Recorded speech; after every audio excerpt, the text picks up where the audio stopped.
आज के समय में नौजवान जो हैं वो बहुत ही नेगेटिविटी का शिकार हैं। जब देखो उनके दिलो दिमाग में नेगेटिविटी छाई रहती है। कोई भी कार्य करना हो, पहले उसकी असफलता का डर दिलो दिमाग में छाया रहता है। कोई बिजनेस करते हैं तो ये ध्यान रहता है कहीं मैं असफल ना हो जाऊं।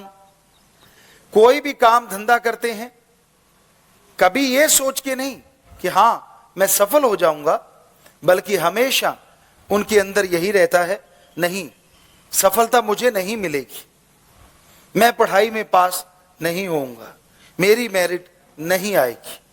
गेम खेलने जाता है, नहीं मैं जीत नहीं पाऊंगा, मैं मेडल नहीं ला पाऊंगा। तो इसे कहते हैं नेगेटिविटी। और इसे दूसरे शब्दों में कहें तो आत्मिक कमजोरी कहा जाता है। जब आत्मा को खुराक नहीं मिलती तो इंसान की सोच भी कमजोर हो जाती है। इंसान यही सोचता रहता है कि हां मैं कुछ नहीं कर सकता। आप ऐसा क्यों सोचते हैं? क्यों आती है आपके अंदर नेगेटिविटी? क्यों होता है यह सब? तो इसकी वजह क्या है? क्यों इंसान सोचता है ऐसा?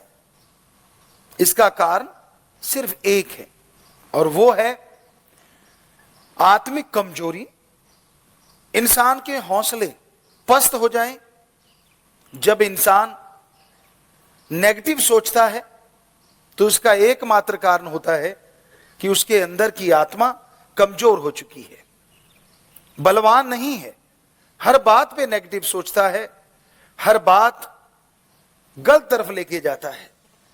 यहां तक कि बड़े बुजुर्गों के अंदर भी ये चीजें पाई जाती हैं। आपका बच्चा कहीं सफर कर रहा है, यात्रा पे है, तो आप उसका नेगेटिव पहले सोचेंगे। कहीं एक्सीडेंट ना हो जाए, कहीं चोट ना लग जाए, कहीं गलत जगह ना पहुंच जाए, इत्यादि इत्यादि।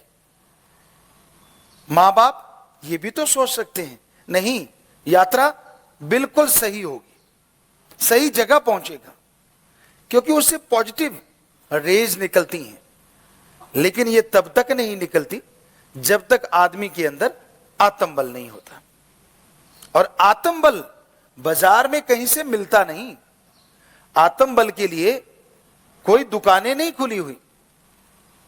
जिस तरह कोई भी आप साजो सामान लेते हैं, उसकी दुकानें हैं। आप सब्जी लें, रोटी लें, खाना खाएं, कुछ भी लें, यहां तक कि आपके सिर दर्द है, शरीर में कोई परेशानी है, डॉक्टर हैं, मेडिकल के स्टोर हैं, लेकिन कहीं भी जाओ, किसी भी स्टोर पे जाइए, पूरे वर्ल्ड में आपको आत्मा की दवाई नहीं मिलेगी जिससे आत्मबल बढ़ जाए, जिससे विल पावर बढ़ जाए। ऐसी दवा कहीं नहीं मिलती। पर क्या ऐसी दवा होती है? होती है तो कितनी महंगी होती होगी? जरा सोचिए।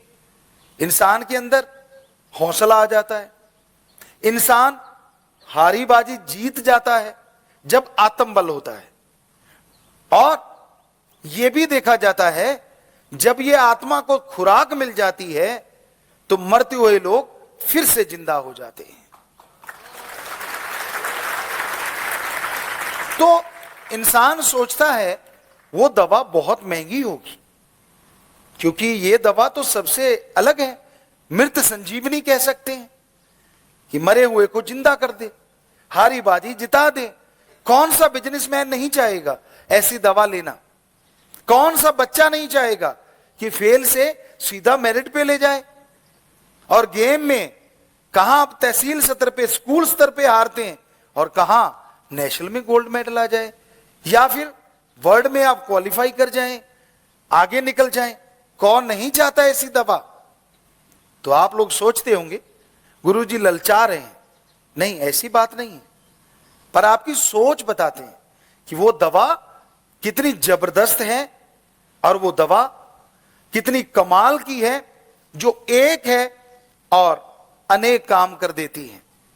आप कहीं से दवा लो, सिर दर्द की मिल जाएगी, बॉडी के लिए टॉनिक मिल जाएगा, आजकल आ गया, अब जिसमें बहुत से विटामिन, खनिज, लवण सब होते हैं, लेकिन ऐसी कोई दवा नहीं होती जिससे सारे कार्य सफल हो जाएं।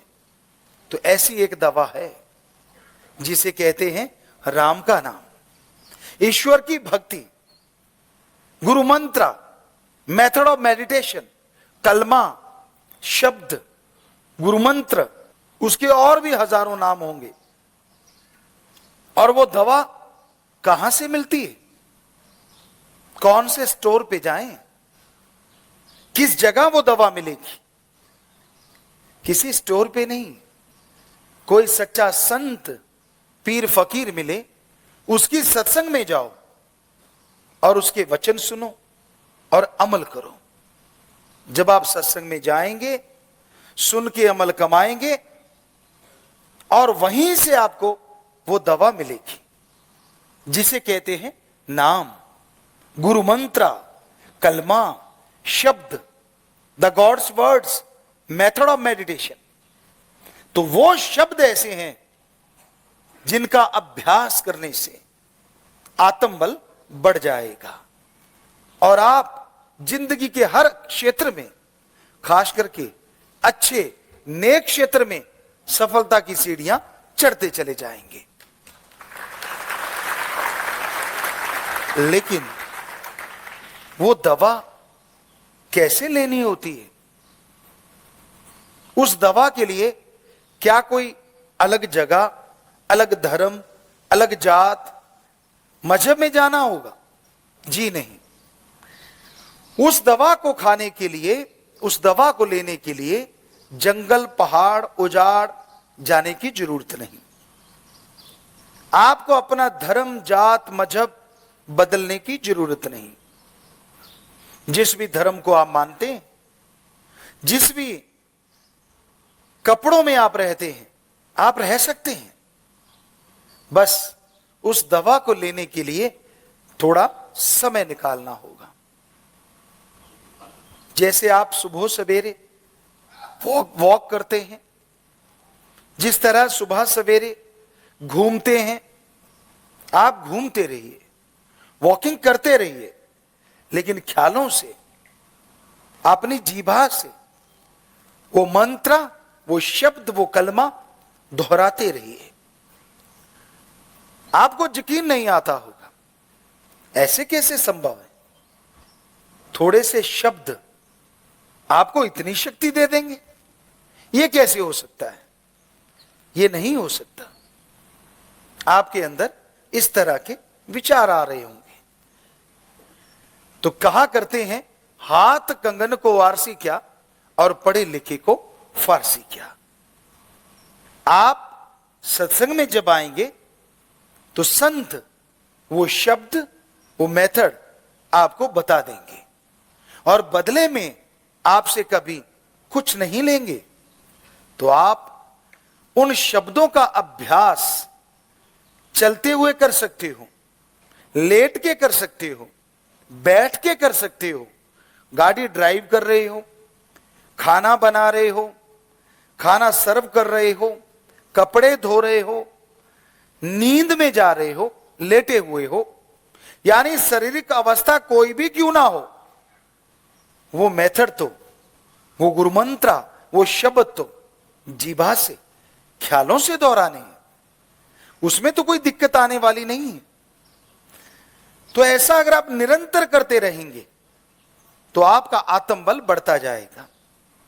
पर हो सकता है आप में से बहुत से ऐसे लोग हों जो यह सोचते हो कि ये आत्मबल जल्दी बढ़ाना हो तो क्या करें। इंसान की इच्छा होती है, यार क्यों ना जो काम साल में होता है उसे महीनों में कर दें और महीनों वाला दिनों में कर दें। तो क्या इस दवा के साथ भी ऐसा कुछ है? जी हां, ऐसा है। और वो है समय।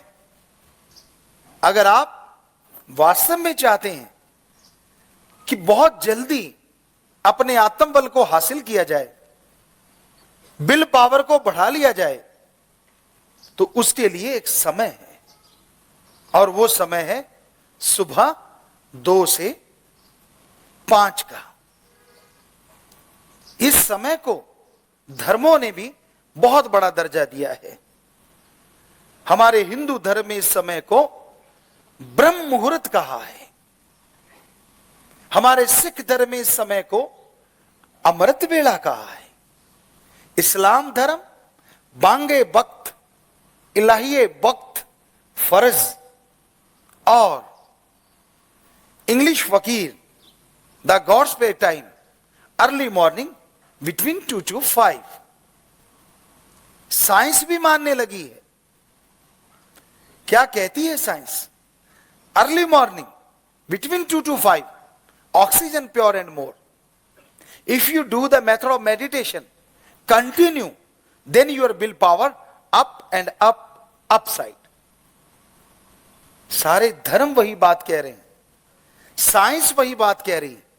तो सुबह का समय सर्वश्रेष्ठ होता है, क्योंकि अगर विज्ञान की बात करें तो उसमें ऑक्सीजन शुद्ध और ज्यादा होती है।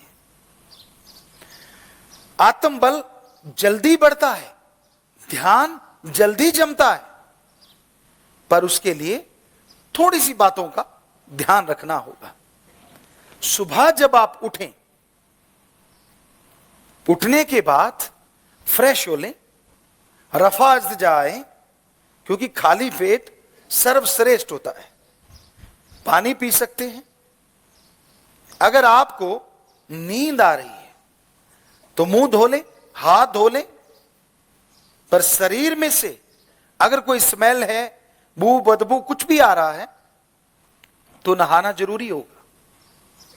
उसके बाद जब आप बैठने लगे तो जिस तरह से ये हम बैठे हैं, इसको सीधी भाषा में योगा का आसन कहें तो आसान आसन। अगर ऐसे में आपको तकलीफ है तो आप जिस तरह मुसलमान भाई नवाज अता करते हैं, घुटने औंधे मार के बैठना, उसको योगा में कहते हैं वज्र आसन। पर इन दोनों में अगर आपके घुटनों में या पीठ में, बैक में दर्द है तो ऐसे मत बैठिए, क्योंकि यहां दर्द है, ध्यान वहां चला जाएगा। तो आप जैसे कुर्सी पे पांव लटका के बैठते हैं, जैसे बैठे और पांव लटका लिए, तो उस तरह से बैठ सकते हैं।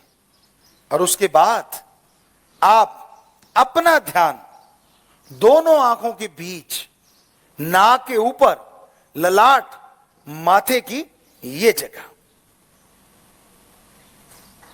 इस जगह को 10वां द्वार या तिल, मेहराब, very very deep sleep point कहा जाता है। तीसरा नेत्र, थर्ड नॉलेज आई या नॉलेज थर्ड आई भी कहा जाता है। हमारे शरीर में 9 दरवाजे हैं, 9 डोर हैं जो खुले रहते हैं। अगर बाहर से देखें तो वो 9 हैं। 2 कान, 2 आंख, 2 नाक, 1 मुंह और 2 इंद्रियां हैं। लेकिन यहां एक 10वां दरवाजा है जो बंद है। साइंस भी मानने लगी। तो सारा कंसंट्रेट, सारा ध्यान यहां लगाना है, और फिर गुरु मंत्र, मेथड ऑफ मेडिटेशन का अभ्यास करना है, उसको दोहराना है। जीभा से दोहराइए। मक्खी मच्छर तंग करता है तो पतली सी चद्दर ऊपर ले सकते हैं। सर्दी तंग करती है, कपड़ा ले सकते हैं। हाथों को यूं रखना है। कोहनी का वजन जांग पे आ गया और यहां ये काफ पे आ गया, ताकि कोई प्रेशर आपका ध्यान इधर उधर ना करवा सके। तो आप बैठ गए। अब मेथड ऑफ मेडिटेशन दोहराइए, आंखें बंद रखिए। यह सबसे बढ़िया है।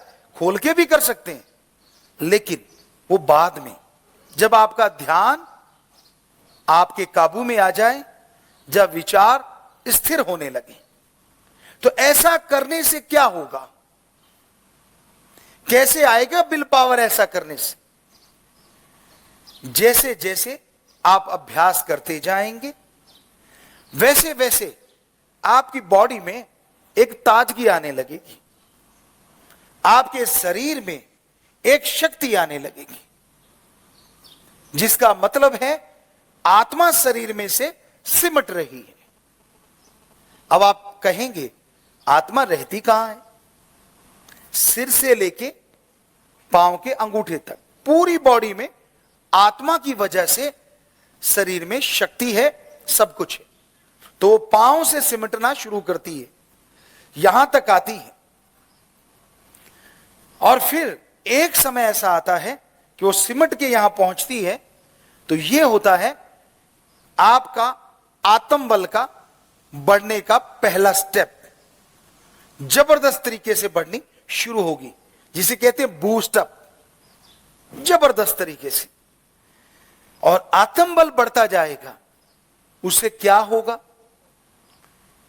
आमतौर पे कहा जाता है इंसान अपने दिमाग का 5 से 10% हिस्सा इस्तेमाल में लाता है, इससे ज्यादा नहीं। तो जैसे जैसे आप भक्ति करते हैं, मेडिटेशन करते हैं, गुरुमंत्रा कलमा शब्द का जाप करते हैं, तो आत्मबल बढ़ता है। और उससे होता यह है कि जो आप दिमाग का 5 से 10% हिस्सा इस्तेमाल में लाते थे, वो 10 से 20% इस्तेमाल में लाना शुरू कर देते हैं। अगर आपको वैज्ञानिक तरीके से बताएं तो जब आप 5-10% दिमाग का इस्तेमाल करते थे, कोई बहुत बड़ी प्रॉब्लम आई, कोई परेशानी आई, कोई मुश्किल आई, कोई बीमारी आई, जिससे आप घबरा गए, उस प्रॉब्लम का सॉल्यूशन आपको नहीं मिला, उस समस्या का हल आपको नहीं सूझ रहा, उस बीमारी से लड़ने की शक्ति आप में नहीं है, आप हारते जा रहे हैं, आप गिरते जा रहे हैं। होता क्या है, जैसे ही गुरुमंत्र का अभ्यास आपने किया, आत्मबल बढ़ा और आप अपनी सोचने की शक्ति का इस्तेमाल 1.5 गुना या डबल करने लगे। तो सीधी सी बात, जब आपका दिमाग 5-10% सोचता था, आप उसका इस्तेमाल कर रहे थे, तो समस्या का हल नहीं मिल रहा था, बीमारी से लड़ने की शक्ति नहीं मिल रही थी, आदत बदलने के लिए ताकत नहीं आ रही थी। और जैसे ही आपके दिमाग को आप डबल काम में लेने लगे, तो नेचुरली आपके दिमाग में हर परेशानी का सॉल्यूशन, हर समस्या का हल, हर प्रॉब्लम का सॉल्यूशन आपको मिलने लग जाएगा और आप टोटली टेंशन फ्री हो जाएंगे। तो इस तरह से आत्मबल मिलता है, और वो आत्मबल बाहर नहीं है, आप सबके अंदर है। आपको ज्ञान नहीं है, आपको पता नहीं है, जिसकी वजह से कभी कोई विचार आप पे हावी हो जाता है, कभी कोई विचार हावी हो जाता है। आत्मबल का ढेर होते हुए भी आप कंगाल रहते हैं, आपके अंदर आत्मिक शक्ति होते हुए भी आप परेशान रहते हैं, आप खुशियां हासिल नहीं कर पाते। सब कुछ होते हुए भी आपको लगता है मैं तो कुछ भी नहीं हूं, नेगेटिविटी का आप शिकार हो जाते। तो आत्मबल आपके अंदर है ना हैरानीजनक बात। इसके लिए हम आपको एक कहानी सुनाते हैं, सच्ची कहानी, सच्ची बात। एक बहुत अमीर आदमी था, वो मरने लगा, जुबान बंद हो गई, बहुत पैसा था, पुराने समय की बात, हीरे जवाहरात अशरफियां, वो दबा गया, और बता नहीं पाया, मर गया। बच्चे मजदूरी करने लगे। उनके बाप का एक दोस्त आया, घर पूछ के वहां पहुंचा, देखा बड़ा ही खस्ता हाल है। वो दंग रह गया। बच्चों को बुलाया, कहने लगा भाई क्या हुआ, आपके पिता तो बहुत अमीर थे और आपका ये हाल। कहने लगी जी कौन से अमीर, कुछ नहीं छोड़ के गए हमारे लिए, हम तो मजदूरी कर रहे हैं, मेहनत कर रहे हैं, तो पेट भर रहे हैं। वो कहने लगा नहीं, मैं बताऊं, आपके खजाना है, हीरे जवाहरात माणिक अशरफियां ढेरों हैं आपके पास। कहने लगे कहां? तो उस दोस्त ने बताया, मेरे मित्र ने बताया था, घर में कहीं दबी हुई। घर बहुत बड़ा था। बच्चे मेहनत करने लगे, खोदने लगे जगह, और खोदते खोदते खोदते खोदते आखिर लास्ट में उन्हें वो घड़े मिल गए और वो अमीर हो गए। तो उसी तरह आत्म बल, विल पावर आप सबके अंदर भरा हुआ है, लेकिन आप कंगाल हैं। आपको पता ही नहीं है कि आपके अंदर इतनी शक्ति है, इतनी शक्तियां आपके अंदर मालिक ने भर रखी हैं। तो आपके उस भगवान का कोई दोस्त जो कि संत होता है, वो आए और आपको बताए कि बेटा तेरे अंदर जो खजाना भरा पड़ा है, तेरे अंदर जो आत्मबल बेइंतहा है, उसको निकालने का ये तरीका है। तरीका गुरु मंत्र, मेथड ऑफ मेडिटेशन, वो दे दे और बदले में एक भी पैसा ना ले। आप उसका अभ्यास करें तो जरूर आपके अंदर का दवा खजाना आपको मिलेगा। जिस तरह उन बच्चों ने मेहनत की, उन्हें अशरफियां हीरे जवाहरात से भरे घड़े मिल गए, उसी तरह अगर आप मेहनत करेंगे, हम आपको गारंटी देते हैं, बिना कोई पैसा खर्च किए, समय देना होगा, बिना जात धर्म मजहब बदले आप अपने अंदर का आत्मबल हासिल करेंगे और जिंदगी की चौं तरफ खुशियां हासिल जरूर कर पाएंगे। उस परम पिता परमात्मा अल्लाह वाहिगुरु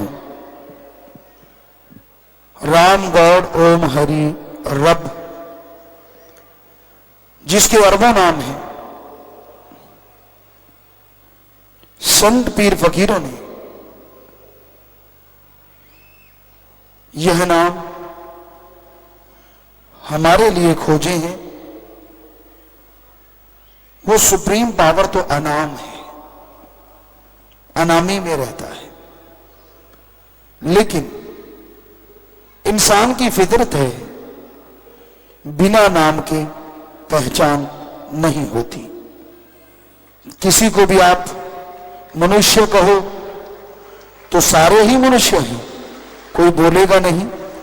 उसी तरह उस सुप्रीम पावर का सबसे बड़ी ताकत का नाम जब तक लिया ना जाए तब तक उसके तक हम पहुंचेंगे कैसे? तो इसलिए संतों ने, पीर पैगंबरों ने हमारे लिए उस अनामी वाले के नाम रखे। सबसे पहला नाम इस धरती पे जो उसका पड़ा वो था रम, र म। आज की भाषा के अनुसार कहें तो रम का मतलब जो हर जगह रहता है। लोग रम रम करने लगे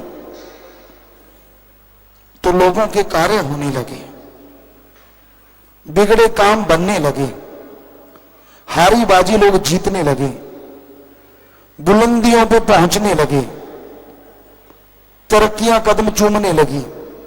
तो लोगों ने सोचा ये रम ही नहीं है, ये तो राम है, रम प्लस काम,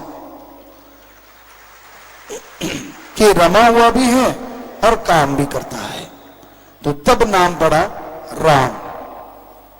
धीरे धीरे सभ्यता मनुष्य की बढ़ती गई, मनुष्य अलग अलग भाषाएं सीखता गया, उन भाषाओं में संत पीर पैगंबर पैदा होते रहे। तो उन्होंने इसी राम को ओम हरि अल्लाह वाहिगुरु गॉड खुदा राम ईश्वर, भगवान, प्रभु, परमात्मा, रब, न जाने कितने नाम उसके रख डाले। पानी को पानी कहो, जल, नीर, वाटर, वाशर, आब, नीलू, नीरू, अनि, कितने नाम होंगे पानी के, पर पानी कभी बदला है? पानी को जल कहो, वाटर, वाशर, आब, क्या पानी कहने से स्वाद कुछ और होगा और जल कहने से स्वाद कुछ और होगा? ऐसा होता नहीं होता। सोचने वाली बात। पानी का नाम बदलने से अगर पानी नहीं बदलता, मूल तत्व वही रहता है, तो राम का नाम बदलने से राम कैसे बदल जाएगा? ओम कहो, अल्लाह कहो, वाहिगुरु कहो, गॉड कहो, सभी धर्मों में हमने पढ़ा, कहीं न कहीं राम शब्द आता ही आता है। कहीं देख लीजिए, गुरु साहबानों ने पवित्र गुरबाणी में सबसे ज्यादा ईश्वर के जिस शब्द को लिखा है वो है राम।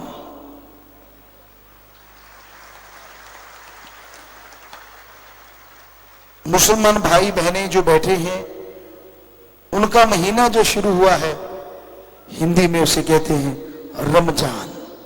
रम रम, समझ गए आप?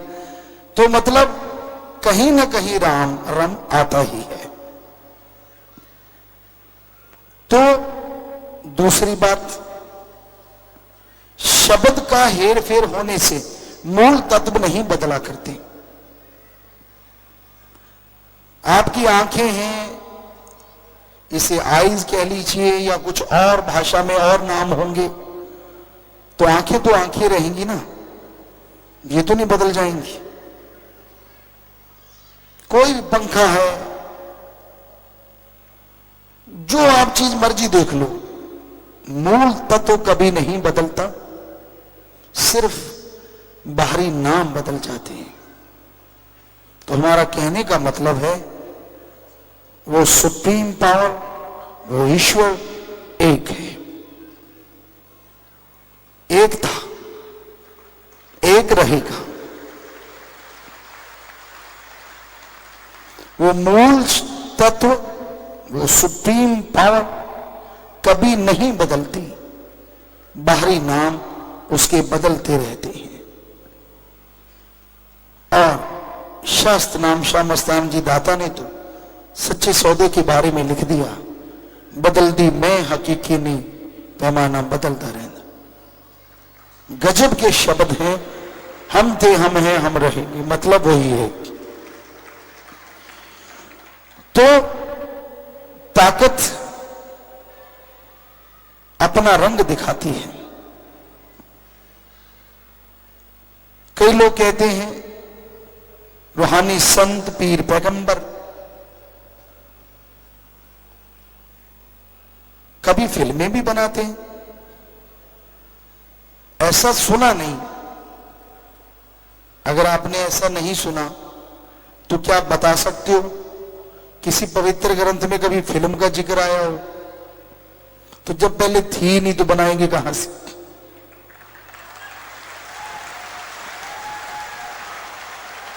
दूसरी बात, बुल्ले शाह को कभी आपने सुना है कि वो नाचता नहीं था?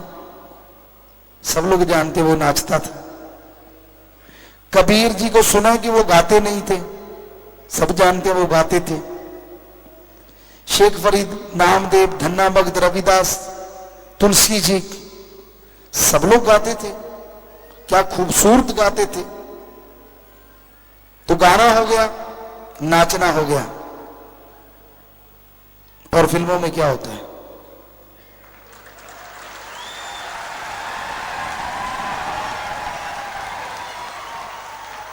फिल्मों में एक्शन होता है।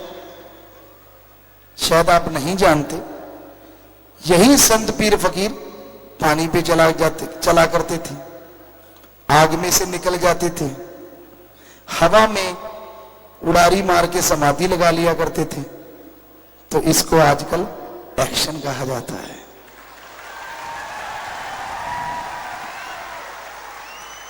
नई क्या चीज कर रहे हैं हम, वो बताओ। इतना ही है ना कि उसकी रिकॉर्डिंग करके दुनिया को दिखाते रहते हैं। अगर पहले की रिकॉर्डिंग होती तो आज हम देखा करते, लेकिन तब ये रिकॉर्डिंग वाला सौदा नहीं था, लाइव चलता था प्रोग्राम। आजकल रिकॉर्डिंग की सुविधा हो गई है, तो हमें लगता नहीं किसी को कोई बेचैनी होनी चाहिए, होती है तो होती रहे।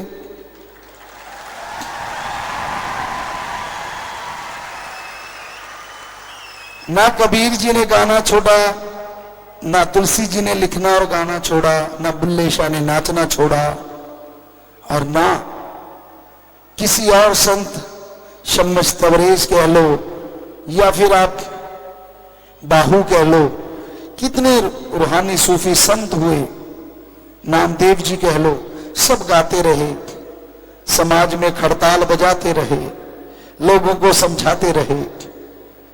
तो आज इतने बड़े बड़े महापुरुषों की हमने बात की, तो हम तो एक छोटे से फकीर हैं, हम उनकी नकल नहीं करते। लोग अकल के अंधे होते हैं, ये नकल नहीं होती, ये उन रास्तों पे चलना होता।